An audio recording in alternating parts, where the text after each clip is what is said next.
Very warm welcome to the WION Education Summit. I'm Akanksha Swaroop. In August this year, the UN Secretary General Antonio Guterres confirmed that the coronavirus has led to the largest disruption of education in history. With schools shut in over 160 countries, more than 1.5 billion students have been affected. The rushed closures and the instant switch to e-learning have allowed little time for planning or reflection on both the risks and opportunities, be it the availability of technology or the future of examination and evaluation online. In this session, we explore various aspects of online education and ask, is it here to stay? And to help me reflect on some of its challenges and opportunities, I'm joined by our esteemed guests, and let me introduce them to you. Dr. Amita Vatal, Principal of Springdale School in New Delhi. Michael Horn, co-founder of the Clayton Christensen Institute, a think tank with a focus on education, and Jiten Jain, a cybersecurity expert. A big thank you to all of you for joining our discussion today. Amita, if I may begin with you, how has the transition to digital been for the students? Also, how do you view digital learning compared to traditional schooling? I think 20th of March sort of tore back the curtain completely on the way we look at education and on the way we look at learning. So there was a kind of a shockwave. And for the first 2 weeks, we were trying to get on with it by uploading videos and uploading material. But then we realized that this is not what learning is. And everybody was caught in surprise. And I think the entire world was caught in a sort of a surprise stranglehold. And so then we started sort of working towards how do we get on with the whole online process. And it's not about just replicating classrooms online. So in the first instance, perhaps for the first month, we wanted to help students because schools were opening in April. And we got into sort of replicating in certain ways how we engage with learning in classrooms.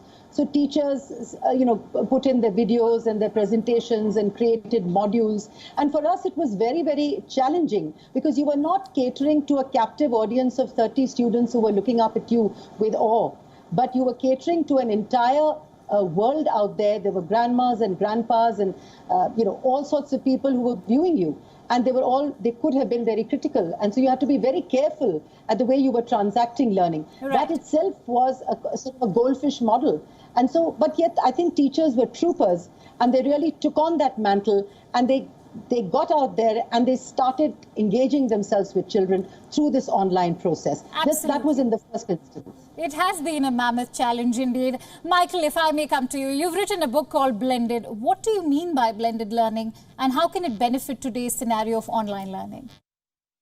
Yeah, so when we talk about blended learning, what we've been talking about historically and pre-pandemic was the combination of online learning with brick and mortar schooling with teachers. So in essence, you could have the best of both worlds where online learning can deeply personalize for each individual's learning needs, acknowledging the fact that none of us learn the exact same way at the exact same time, and we have different learning needs at different times, and also acknowledging that most of us need a safe place to learn with our peers and teachers around to support us in that learning. And most families, frankly, count on schools to help with childcare and giving a safe place to learn. And so blended learning from our perspective is a huge opportunity, but only if you really do what it's so powerful about, which is reconceptualizing the classroom completely and figuring out how do we both personalize learning for each student, create active learning and very engaged learning environments where students are excited to be in school, and then finally create very social environments where they can actually have fun with their friends while learning, which is very different from how traditional classrooms have been set up. Right. Perhaps now's the time to get our hands on that book, Blended. Now, Jiten, thank you, first of all, for patiently awaiting your turn. The internet penetration in India is not so high, and not everyone has access to high-speed internet for extensive video tutorials. How do you think we as a country can deal with this infrastructure challenge? I think we are one of the largest, smartphone populations in the world. We have got highest number of smartphone internet users, but we do not have largest high-speed user base. So we do have optic fiber connectivity of National Knowledge Network across all villages and panchayats, but we do not have fiber to home. Every home, household does not have a high-speed connectivity.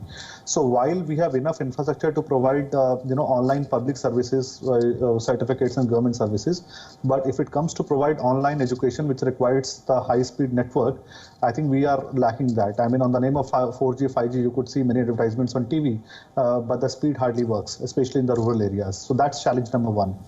Number two, even if you were to take care of that speed issue and provide connectivity somehow, you have to understand we are not West. I mean, in Western countries, this online education has been happening from last 4 or 5 years, especially in the top-ranking universities where online modules and courses have been available. But they have largely been available for the graduate and undergraduate students or postgraduate students, not for the schools. I mean, if you're talking about teenagers, online education has always been a big no-no.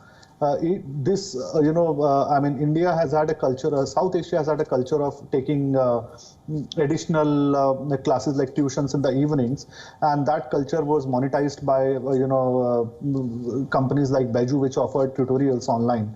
But, this online tutorials for teenagers can be an additional helping hand. They cannot replace traditional education. Right. And I'm very glad to see Amita pointing out challenges she faced, because we've seen campaigns running on social media that how, online education is no different than traditional education, how this is much better and cost effective and, saves money and all those things. But you must understand that, in your formative years, it is not the education you receive from the textbooks. There is a 360-degree development which happens of a child. Right. You don't go to a foreign university to get a fancy degree. You go there to get cultural experience. Absolutely. To have a wide perspective, which can never be replaced by online education. So that my final point is that in a country like India, where we have a digital divide, where rural India does not have computers, high-speed internet, it will be a huge challenge to meet those expectations. Those are some very valid points made by you, Jiten. And since you mentioned Amita, let me bring in Amita. Amita, will the role of educators now be redefined since conventional classroom approach is not practical anymore? Yes, it continues to be redefined for the simple reason that whenever there has been a race between education and technology, education has had a setback. Because, technology is so fast evolving and it takes a little time for education to catch up, because people who design it are few and people who don't know about it are many. So definitely the role is going to change. But I would say that in many ways, we have to accept that it cannot be a complete online kind of transition.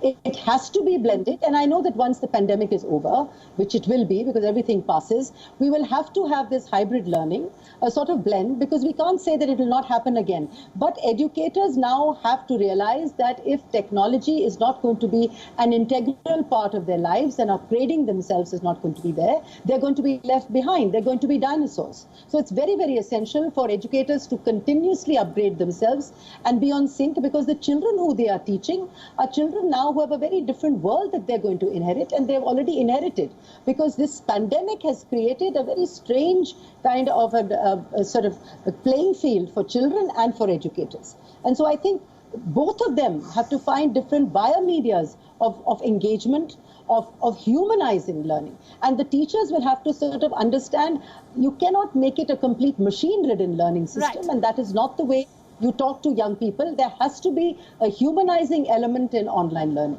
along with a mix of element in online learning. Fair enough, Amita.